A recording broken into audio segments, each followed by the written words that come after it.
Hello, my name is Omar Rampersad. It is Sunday, August 19, 2018 at 4:51 p.m. in Toronto. So I'm just going to talk about a hospital visit I had on Thursday. And just going to talk a little bit about my experience and what happened and how I ended up in the hospital. So I was at work, and at 12 o'clock, I went outside. It was a beautiful day, and sun was hot. Um, and I have half an hour lunch, so I thought I'd get my vitamin D in. So I took my lunch outside, and I was sitting at the bench outside. And as soon as I opened up my lunch, I took the first mouthful, and I started getting hiccups. And I had this experience before in that same specific location, and started getting these really intense burning sensations in my stomach. And when I experienced it before, it went away, and I continued eating, although it was intense. And I got up from the bench and I walked around, and as soon as I changed the location, the burning sensation would disappear. So by the time I finished lunch, half an hour, the pain was gone. And once I got into the building, the pain and the burning sensation completely disappeared. That was the first couple of times it happened. On Thursday, when it happened, the burning sensation was so intense, I thought I was going to pass out. So I got up, and I went into the building, and I sat down in the reception area for about 10 minutes or so. And it was quite painful, but not as the burning sensation wasn't as intense. When I felt better, I started. As soon as I started feeling the burning sensation outside, I started sweating, and was not, like getting a light episode of sweating like you're working out. This was pouring sweat. My body was wet, pouring, dripping sweat, as if you were in the sauna for half an hour, pouring, dripping sweat. So when I sat in the reception, when I came in, the perspiration stopped, and I started feeling a little bit better. So I went into the kitchen, and I thought if I drank something cold, it would help. So I had a cold drink, and it did stop the burning sensations in the stomach. And then I went to the bathroom, and it started all over again. Not as intense, but this time it was painful. My stomach was cramping very painfully, and when I got up from the toilet, I thought I'd pass out. My legs were weak, and I thought they were going to give way, and I passed out, and I would pass out. So it was a huge stall, clean, very clean. The floors were very clean, and it was tiled, of course. So, and the air conditioning was on in the office, in the building, so it was cool. So instead of falling over, that I thought I would do, I laid down on the floor, stomach down, to cool my body off, because the towel was cool, and I was getting heart palpitations at that point. And it did ease up. The burning sensation did ease up, and I think I might have passed out. I'm not quite sure. I was there for quite a while. And when I felt better, I woke up. I got out. I felt strong enough to get on my legs, but I couldn't walk far. So I went out into the open area near the sink, and I leaned over the sink. And if somebody came in, and I asked them to call 911. So I got to the hospital. She helped me out. She had me laid out on a couple chairs because I didn't want to sit down because I thought I'd keel over and hit my head because I was woozy in my head as well. So the ambulance came after about 10 minutes, got me to the hospital, took my heart rate, EEG, my pressure and so on, my sugar level, and they were all fine. But the burning sensation in my stomach kept coming and going, and this was intense pain when they came, when the burning sensation started. So we went into emergency, and suddenly I started feeling really, really cold. I started getting shivers, so I asked for a blanket while waiting in the emergency for the triage nurse. So that took about, that took about half an hour, and they got me on a gurney. I was on a gurney lying down, and they put the gurney on the corridor because it was overcrowded. There is a crisis in the healthcare system where there's not enough beds in emergency. So they put you on the corridors, in the corridors. So the corridor was lined with people waiting to see the doctor. So the doctor came after about half an hour and told me what they were going to do. They were going to check for if I had gallstones. They were going to get some ultrasounds done, blood work, and so on. So the nurse came to draw the blood, and I thought she was just going to take a blood sample, which normally is not very painful, had that done so many times. But she started sticking the needle in the, not where they take the blood here, she started sticking the needle over here. What she didn't explain was they were looking for a vein, or she was looking for a vein to put an IV in. It was never explained to me why, number one, they were going to put an IV in, a line to put an IV in, and number two, why was the need, why did they feel the need to put it intravenous?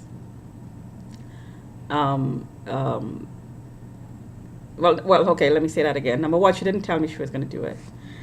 And number two, she didn't tell me why. Of course, because she didn't tell me she was going to do it. She didn't tell me why. So she stuck me here, and she couldn't find a vein.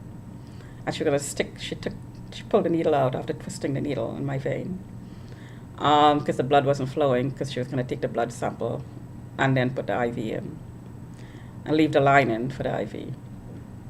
And she twisted the needle, and she couldn't get blood. So she pulled it out, and she was going to stick it again. So I said, could you stick it in the other arm? And she stuck it in my other arm, like right here. And she found a vein, but the blood wasn't pumping very quickly. She had 3 vials to do, and probably took her, quite a few minutes to get it. Normally it take like 2 minutes to get the blood. And when she finished to take the blood, she said she was going to flush the line, and I said, well, why the line? She said, well, we're going to leave the IV in. And that was the first time I heard about the IV. So she never did explain why to put the IV in. What I could think of is, number one, if I did go into cardiac arrest, they probably needed to give me medication, or they needed to, because there is this information out there about me that I could be aggressive, I heard, because that's what I'm being harassed about. Mentally, something's wrong with me mentally, and I could act up. Maybe they'd want to sedate me if I did act up. I heard my bags were checked for weapons. So, sedation with a heart condition would probably put your lights out pretty fast, and also maybe cause a cardiac arrest. But Why the reason I'm saying this is, of course, my sister showed up because the company asked me to call my sister, or else I would not have called her because I didn't want to upset her because my sister is also not well. Um, but my sister was there. But if my sister wasn't there, what would have happened if she wasn't there asking questions? I wasn't telling her what was going on. Remember, I'm a target. And when targets end up in a hospital, things happen. So, so one other incident, and I'm coughing for no reason suddenly. I wasn't coughing all day. One other incident I wanted to talk about was the blood. When she took the blood, the doctor was looking for signs of a heart attack in the blood test. And the first test didn't come back with any indication of a heart attack. And he wanted to redo it again in about 2 hours. So instead of using the intravenous line for the blood, just stuck my arm again. And they took a blood sample and waited for that one. Then the nurse came and said it wasn't sent, the sample wasn't sent. So she had to take yet another sample. So they stuck my arm again to take blood. So I was stuck and total of 4 times while in emergency with needles. And on one time with an intravenous line going into my arm that they kept. So I had double lines into my arm. That was never used. But the blood sample was not taken in time. The nurse said it was spoiled, so she had to take another sample. Strange things happen to targets.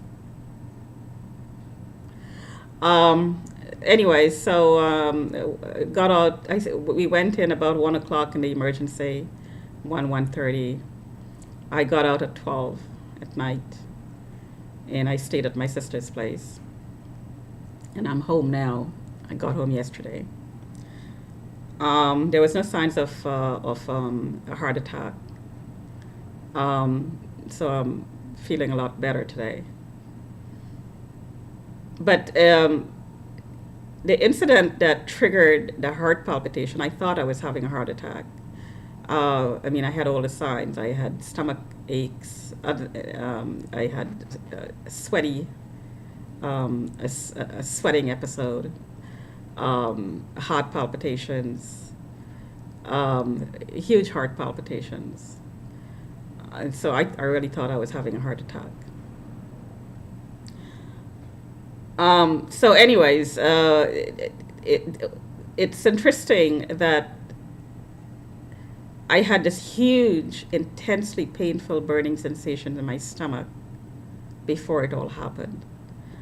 It's also interesting that I hear comments from the gangs who are harassing me based on the community reports that's being done about me, that's being made public, that I'm too obese and I'm not allowed to eat, and we're not going to allow you to eat.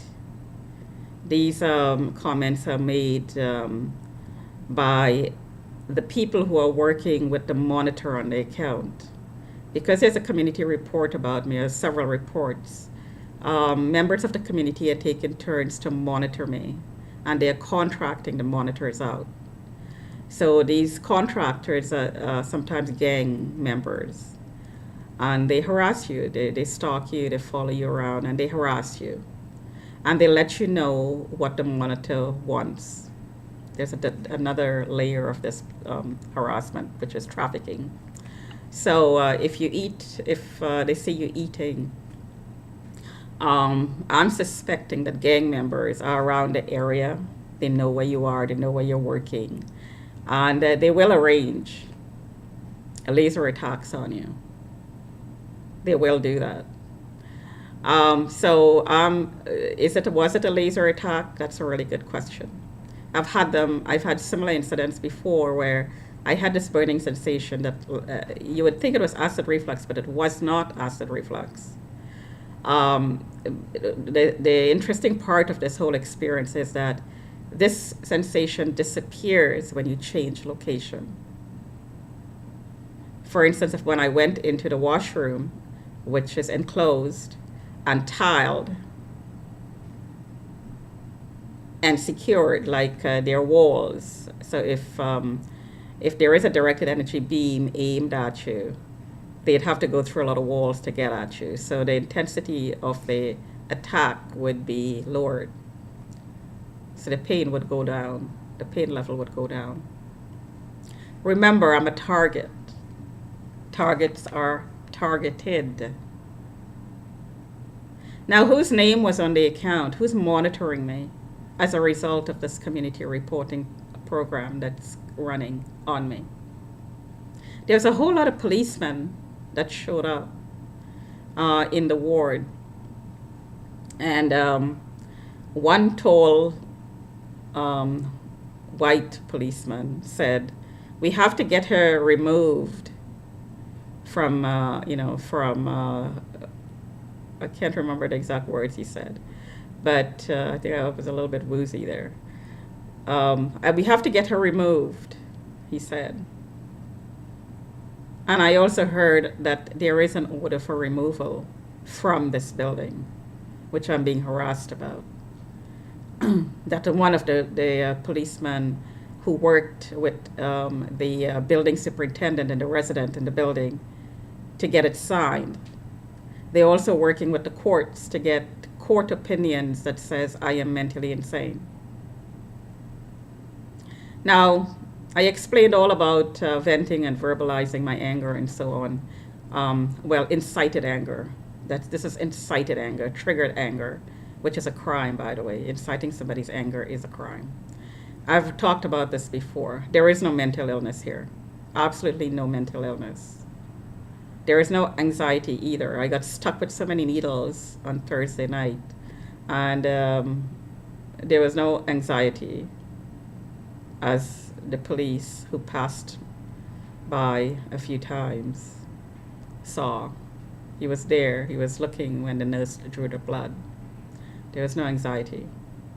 None whatsoever. There is no mental illness. But because I'm a target, criminals are insisting that there is mental illness in order to have me mentally committed, to take my personal power away, to take my independence away so they can get control of me. And as I said before, this may be part of trafficking, remote trafficking, where people are looking at you remotely as part of the monitoring, quote unquote, which is really voyeurism. Masturbation rings hook up to this. The Chinese trafficking rings are hooked up to this. I heard January's name was on the account. That's very interesting because she's Chinese. Sandra, another Chinese woman. Talk to you another time.